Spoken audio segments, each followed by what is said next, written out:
Hello दोस्तों, पिछले class में हम लोग भारतीय राष्ट्रीय कांग्रेस पढ़े थे। अब उनके बाद आज का जो हमारा टॉपिक होगा महाजन पद होगा। और महाजन पद काल में आज हम आपको बताएंगे कि टोटल कितने महाजन पद थे, सबसे शक्तिशाली महाजन पद कौन सा था, और ऐसा कौन सा ग्रंथ है जो 18 महाजन पद के बारे में बताता है, जबकि सभी ग्रंथ 16 महाजन पद के बारे में बताता है। तो हम महाजन पद से आज तक जितने भी प्रश्न पूछे गए हैं या पूछे जाएंगे उन सारे प्रश्नों को देखेंगे। आपको मैं बता दूं दोस्तों, यह video RRB, railway, NTPC, Bihar police, चाहे किसी भी एग्ज़ाम हो, एसएससी, सब के लिए वीडियो काफ़ी महत्वपूर्ण होगा। तो चलिए हम लोग वीडियो को स्टार्ट करते हैं। एक ज़रूरी बात, अगर आपको पीडीएफ चाहिए तो आप जाइए हमारे इतिहास की दुनिया 99, वहाँ से आप वीडियो का पीडीएफ प्राप्त कर सकते हैं। चलिए क्वेश्चन है, चलिए यही क्वेश्चन है। चलिए यहाँ से फ्रेश पीडीएफ यहाँ से लगा हुआ है, तो हम लोग स्टार्ट करते हैं। निम्न में से किस बौद्ध ग्रंथ में 16 महाजन पदों का उल्लेख है? दोस्तों, ये 16 महाजन पद का उल्लेख बौद्ध धर्म का एक ग्रंथ है अगुत्तर निकाय, जबकि जैन धर्म का एक ग्रंथ है भगवती सूत्र। ये दोनों ग्रंथ बताता है कि 16 महाजन पद था। 16 महाजन पदों में मगध सबसे शक्तिशाली महाजन पद था। ये बात आपको याद रखनी है। अस्मक, जिसका राजधानी चेदी हुआ करता था, एकमात्र ऐसा महाजन पद था जो दक्षिण भारत में गोदावरी नदी के किनारे स्थित है। याद रखना, अस्मक कहाँ स्थित था? गोदावरी नदी के किनारे स्थित था। इन 16 महाजन पदों में से वज्जी और मल में गणतंत्रात्मक व्यवस्था थी, जबकि शेष में राजतंत्रात्मक व्यवस्था थी। और दोस्तों, अब मैं आपको बता दूं कि एकमात्र ग्रंथ जो 18 महाजन पद के बारे में बताता है वो कौन है? वो है संस्कृत व्याकरण के पिता पाणिनि का ग्रंथ है अष्टाध्यायी। कौन सा ग्रंथ है? अष्टाध्यायी। दोस्तों, अष्टाध्यायी के अनुसार टोटल कितने महाजन पद हैं? तो 18 महाजन पद है। चलिए बढ़ते हैं नेक्स्ट। प्रथम मगध साम्राज्य का उत्कर्ष किस शताब्दी में हुआ था? प्रथम मगध साम्राज्य का उत्कर्ष 6ठी शताब्दी में हुआ था। हर्यक वंश के शासक बिंबिसार के काल में हुआ था। लगभग 544 से 492 ईसा पूर्व में ब्रह्मदत्त को पराजित कर मगध साम्राज्य की स्थापना बिंबिसार ने किया। अतः उसे ही मगध साम्राज्य का वास्तविक संस्थापक माना जाता है। इसकी प्राचीन राजधानी राजगृह या गिरिव्रज थी। कालांतर में दोस्तों यह राजधानी पाटलिपुत्र स्थानांतरित हुई। इसने अवंती के राजा अवंती के राजा यानी कि बिंबिसार ने अवंती के राजा चंड प्रद्योत को जब पीलिया रोग हो गया था तो उनके उपचार के लिए जीवक नामक वैद्य को भेजा था। ये बात आप याद रख लीजिएगा, कई बार एग्जाम में पूछा गया है। चलिए नेक्स्ट है, महाभारत के अनुसार उत्तरी पांचाल की राजधानी थी। दोस्तों, महाभारत के अनुसार उत्तरी पांचाली की जो राजधानी थी वो कहाँ थी? अहिच्त्र में था। तो ऑप्शन नंबर सी क्या हो जाएगा? बिल्कुल राइट हो जाएगा, अहिच्त्र। वर्तमान दोस्तों ये अहिच्त्र जो जगह है वर्तमान बरेली उत्तर प्रदेश में पड़ता है। उत्तरी पंचाल की राजधानी थी उस समय, तथा कामपिल जो कहाँ पड़ता था? फर्रुखाबाद यानी उत्तर प्रदेश में पड़ता था। दक्षिण पंचाल की राजधानी थी। कन्नौज का प्रसिद्ध नगर उन दिनों पंचाल प्रदेश में ही स्थित था। आधुनिक पश्चिमी उत्तर प्रदेश में इसी जनपद के अंतर्गत आता था। इन दोनों राज्यों को गंगा नदी अलग करती थी। चलिए नेक्स्ट प्रश्न है कि मगध के किस प्रारंभिक शासक ने राजरोहण के लिए अपने पिता की हत्या एवं स्वयं इसी कारणवश वह भी अपने पुत्र के द्वारा मारा गया था? तो वो कौन था दोस्तों? वो था अजातशत्रु। अजातशत्रु के बारे में आप याद रखें कि इनके काल में बौद्ध धर्म की पहली संगीति हुई थी। चलिए अब इनके बारे में हम लोग जान लेते हैं। मगध के शासक अजातशत्रु ने राजरोहण के लिए अपने पिता बिंबिसार की हत्या की थी। अजातशत्रु की हत्या भी इसके पुत्र उदयन द्वारा राजरोहण हेतु ही की गई थी। अजातशत्रु को कुनिक भी कहा जाता है। अजातशत्रु के शासनकाल में ही राजगृह की सप्तकर्णी का गुफा में प्रथम बौद्ध संगीति का आयोजन हुआ था। अच्छा, टोटल बौद्ध संगीति दोस्तों कै गो हुआ था? तो टोटल वैसे तो 5 हुआ था, लेकिन आपको 4 याद रखना है। तो पहला जो बौद्ध संगीति हुआ था अजातशत्रु के काल में हुआ था। दूसरा पूछेगा किसके काल में हुआ था? तो काला अशोक के काल में हुआ था। तीसरा पूछेगा किसके काल में हुआ था? तो कनिष्क के काल में हुआ था। तीसरा अशोक के काल में हुआ था। चौथा पूछेगा किसके काल में हुआ था? तो कनिष्क के काल में हुआ था। कनिष्क दोस्तों छोटा अशोक या या दूसरा अशोक भी हम लोग कहते हैं, यह बात आपको याद रखनी है। चलिए बढ़ते हैं। विश्व का पहला गणतंत्र वैशाली में किसके द्वारा स्थापित किया गया? पहला गणतंत्र राज्य महाजनपद में वैशाली में किसके द्वारा स्थापित किया गया था? तो इसका उत्तर होगा ऑप्शन नंबर डी, लिच्छवी के द्वारा किया गया था। अब देखिए दोस्तों, मैं आपको जान से डीपली बता रहा हूँ, ये जो लिच्छवी है वैशाली बिहार के लिच्छवियों ने विश्व का पहला गणतंत्र स्थापित किया था। लिच्छवी वज्जी संघ में प्रमुख थे। वैशाली का संबंध उत्तरी बिहार से है, जो वज्जी की राजधानी थी। यहाँ के राजा कौन था? चेटक था। महावीर स्वामी की माता त्रिशला जो थी वो चेटक की बहन थी। चेटक ने अपनी पुत्री चेलना का विवाह मगध नरेश बिंबिसार के साथ किया था।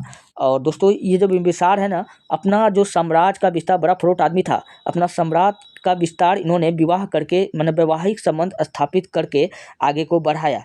वो खास करके ऐसे राजाओं से की कन्या से शादी किया करता था जिनके पास उत्तराधिकारी का अभाव होता था, ताकि उसकी संपत्ति को मिल जाए। तो बिंबिसार के साथ किया। और वज्जी संघ 8 गणतंत्र का समूह था। महात्मा बुद्ध के समय यह 10 गणतंत्र राज्य थे, जिसमें से 8 वज्जी संघ के अंतर्गत शामिल थे। नेक्स्ट है, प्राचीन श्रावस्ती का नगर विन्यास किस आकृति का है? दोस्तों, प्राचीन श्रावस्ती का नगर विन्यास किस आकृति का है? तो हम लोग जानते हैं इसका जो आकृति है अर्धचंद्राकार है। कौशल महाजनपद की राजधानी श्रावस्ती की राजधानी कहाँ हुआ करता था दोस्तों? कौशल हुआ करता था। श्रावस्ती का नगर विन्यास उत्खननों के आधार पर अर्धचंद्राकार प्राप्त हुआ है। सहेत महेत का उत्खनन कार्य कनिंघम द्वारा 1862 में किया गया था। सहेत महेत वर्तमान में उत्तर प्रदेश के श्रावस्ती जिला में स्थित है। नेक्स्ट है, मालवा क्षेत्र पर मगध की सत्ता का विस्तार निम्न में से किसके शासनकाल में हुआ था? मालवा क्षेत्र पर मगध की सत्ता का विस्तार दोस्तों, अगर पुराणों के अनुसार मगध नरेश शिशुनाग ने अवंती नरेश चंड प्रद्योत को पराजित कर अवंती जो मालवा के आसपास पड़ता था उनको मगध साम्राज्य में मिला लिया। शिशुनाग ने वैशाली को दूसरी राजधानी बनाया। शिशुनाग की मृत्यु के बाद उसका पुत्र काला अशोक 394 से 366 ईसा पूर्व में शासक बना। तो इसका राइट आंसर क्या हो जाएगा दोस्तों? ऑप्शन नंबर डी हो जाएगा, शिशुनाग के। तो चलिए बढ़ते हैं नेक्स्ट प्रश्न की ओर। अगला प्रश्न आपके सामने में है, मगध का सम्राट जो अपरो परशुराम के नाम से जाना जाता है, तो मगध का वो कौन सा सम्राट है जिसको अपरो परशुराम के नाम से जाना जाता है? तो वो है महापद्मनंद। कौन है? महापद्मनंद, जो नंद वंश के संस्थापक थे। नंद वंश के संस्थापक महापद्मनंद को पुराणों में अपरो परशुराम यानी परशुराम का द्वितीय अवतार और सर्वोच्च त्रांतक क्षत्रियों का नाश करने वाला कहा जाता है। जबकि महाबोधि वंश में उसे उग्रसेन कहा गया है। क्या कहा गया है? बौद्ध ग्रंथ में इसको क्या कहा गया है? उग्रसेन कहा गया है।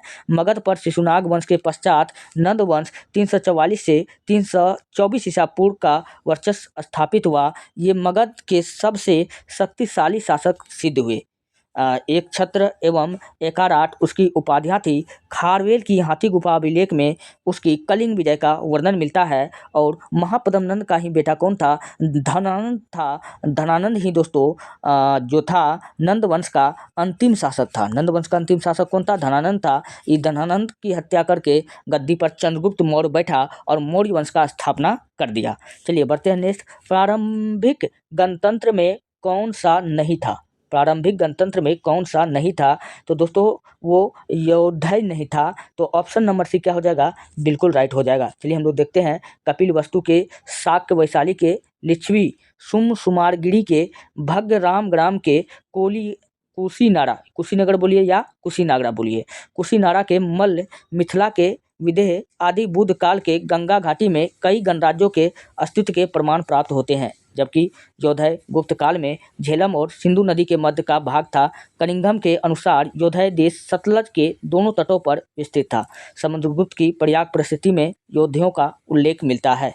नेक्स्ट प्रश्न है, मगध की राजधानी कौन सी थी? मगध की राजधानी जो थी वो थी गिरिव्रज थी, या इसी को हम लोग क्या कहते हैं? राजगृह कहते हैं। तो अगर हम इसके डिटेल को जानें तो पुराणों के अनुसार बृहद्रथ वंश मगध पर शासन करने वाला पहला राजवंश था। इस वंश के प्रथम शासक बृहद्रथ का पुत्र जरासंध था, जो हमको महाभारत में इनके जरासंध के बारे में हमको जानने को मिलता है, जिसने गिरिव्रज राजगृह को अपनी राजधानी बनाया। उदयन ने राजगृह से राजधानी पाटलिपुत्र स्थानांतरित किया। शिशुनाग ने वैशाली को दूसरी राजधानी बताया। पुनः काला अशोक ने अपनी राजधानी को पाटलिपुत्र स्थानांतरित कर दिया। बढ़ते हैं नेक्स्ट प्रश्न की ओर। अगला प्रश्न है, चेदी वंश का राजा खारवेल किस क्षेत्र से संबंधित था? चेदी वंश का राजा खारवेल जो था वो किस वंश से संबंधित था? तो वो जो कलिंग वंश से था। आपको पता है कि कलिंग युद्ध जो हुआ था, तो कलिंग युद्ध कब हुआ था? 261 बीसी में। तो यही तो खारवेल राजा था। तो ऑप्शन नंबर बी क्या होगा? बिल्कुल राइट होगा। चलिए हम लोग जानते हैं कि चेदी या चेती वंश का प्रसिद्ध शासक खारवेल कलिंग से संबंधित था, जो इस समय का तृतीय शासक एवं जैन धर्म का अनुयायी था। खारवेल के विषय में हाथी गुफा, खंडगिरी या उदयगिरी की गुफाओं से साक्ष्य मिलते हैं कि महामेघवाहन कलिंग के चेदी राजवंश का संस्थापक था। इस कारण इसे महामेघवाहन वंश भी कहा जाता है। चलिए बढ़ते हैं नेक्स्ट प्रश्न में। शिशुनाग वंश का वह शासक जिसके शासनकाल में वैशाली में द्वितीय बौद्ध संगीति का आयोजन किया गया था। दोस्तों, द्वितीय बौद्ध संगीति का आयोजन जो हुआ था वो काला अशोक के शासनकाल में हुआ था। वो शिशुनाग वंश का जो था दूसरा शासक था। तो इसका राइट आंसर क्या हो जाएगा? ऑप्शन नंबर सी हो जाएगा, काला अशोक। अगर काला अशोक की बात किया जाए तो शिशुनाग वंश का शासक काला अशोक था, जिसके शासनकाल में वैशाली में द्वितीय बौद्ध संगीति 383 ईसा पूर्व में आयोजन हुआ था। इस संगीति में बौद्ध संघ दो भाग में बट गया था। एक को कहा गया स्थिवर और एक को कहा गया महासंदिग्ध। महासंदिग्ध भी दो भागों में बट जाता है। काला अशोक को काक वर्ण के नाम से जाना जाता है। याद रखिएगा, इसको किस नाम से जाना जाता है? काक वर्ण के नाम से जाना जाता है। इसने वैशाली के स्थान पर पुनः पाटलिपुत्र को अपनी राजधानी बनाया। नेक्स्ट प्रश्न है, गोदावरी नदी के तट पर स्थित महाजनपद था। दोस्तों, गोदावरी नदी के तट पर स्थित महाजनपद कौन सा था? वो था अस्मक। इसकी राजधानी कहाँ हुआ करता था? चेदी हुआ करता था। तो चलिए हम लोग जानते हैं अस्मक के बारे में। 16 महाजनपद में अस्मक या अस्सक जो दक्षिण भारत के नर्मदा तथा गोदावरी नदी के मध्य स्थित था, जिसकी राजधानी पैठन या पोतन अथवा पोटली प्राचीन या इसी को हम लोग कहते हैं, प्राचीन नाम था इसका पोतन या पोटली का संबंध आंध्र प्रदेश से है। अस्मक एक राजतंत्रात्मक राज्य था। ये क्या था? एक राजतंत्रात्मक राज्य था। भारत का कौन सा क्षेत्र प्राचीन काल में अवंतिका के नाम से जाना जाता था? अवंती की राजधानी उज्जैन हुआ करता था। तो हम लोग देखते हैं, तो ऑप्शन नंबर डी इसका क्या हो जाएगा? जो मालवा था, ऑप्शन नंबर डी बिल्कुल राइट हो जाएगा। चलिए हम लोग देखते हैं मालवा महाजनपद के बारे में। वर्तमान मध्य प्रदेश प्राचीन काल में अवंतिका के नाम से जाना जाता था और अवंती की राजधानी कहाँ हुआ करता था? उन दिनों उज्जैन हुआ करता था। यह राज्य दो भागों में विभक्त था। उत्तरी अवंती की राजधानी उज्जैन था और दक्षिणी अवंती की राजधानी महिष्मति थी। बौद्ध ग्रंथ महावज्ञ जातक के अनुसार अवंती में चंड प्रद्योत का शासन था। किसका शासन था? चंड प्रद्योत। भविष्य नैमिषारण्य तीर्थ किस जिले में स्थित है? प्रसिद्ध नैमिषारण्य तीर्थ किस जिले में स्थित है? तो वो है सीतापुर में। कहाँ है? ऑप्शन नंबर सी क्या होगा? राइट होगा। प्रसिद्ध नैमिषारण्य तीर्थ उत्तर प्रदेश के सीतापुर जिले में गोमती नदी के तट पर स्थित है। यहाँ पर सोमवती अमावस्या को मेला लगता है। पौराणिक मान्यता के अनुसार यहाँ पर 88,000 ऋषियों ने एक साथ तपस्या की थी। महाभारत में भी इसका उल्लेख सघन वन के रूप में किया गया है। इसके समीप मिश्रिक नामक स्थान पर महर्षि दधीची का आश्रम स्थित है। चलिए बढ़ते हैं नेक्स्ट प्रश्न। अगला प्रश्न है, निम्नलिखित में कौन सा सही सुमेलित नहीं है? तो कौन सा सही सुमेलित नहीं है? तो अंक चंपा, हाँ, अंक की राजधानी चंपा था। वत्स कौशाम्बी भी था। मत्स्य विराटनगर था। हाँ, कौशल और श्रावस्ती का था कौशल। तो यहाँ पर गलती हो गया है। तो ऑप्शन नंबर बी क्या होगा? बिल्कुल गलत होगा, यही सही हो जाएगा। चलिए देखते हैं। कौशल महाजनपद उत्तर प्रदेश के आधुनिक अवध क्षेत्र में स्थित था। इसकी राजधानी श्रावस्ती थी। कौशल का श्रावस्ती होना चाहिए। दिया क्या है? अहिच्त्र दिया है। राजा विदुर के शासनकाल के दौरान कौशल को मगध में मिला दिया गया था। साकेत, जिसको हम लोग अयोध्या और श्रावस्ती इसके महत्वपूर्ण नगर थे। चलिए बढ़ते हैं नेक्स्ट प्रश्न। मगध शासक बिंदुसार का चिकित्सक कौन था? तो मैंने पीछे बता करके आया हूँ, वो कौन था? जीवक था, जो चंड प्रद्योत के इलाज के लिए इन्होंने भेजा था, जीवक नामक राजवैद्य को। तो आपको पीछे बता के ही अबे किए हैं। मगध शासक बिंदुसार के दरबार में प्रसिद्ध चिकित्सक जीवक था जो भगवान बुद्ध के भी निजी चिकित्सक थे।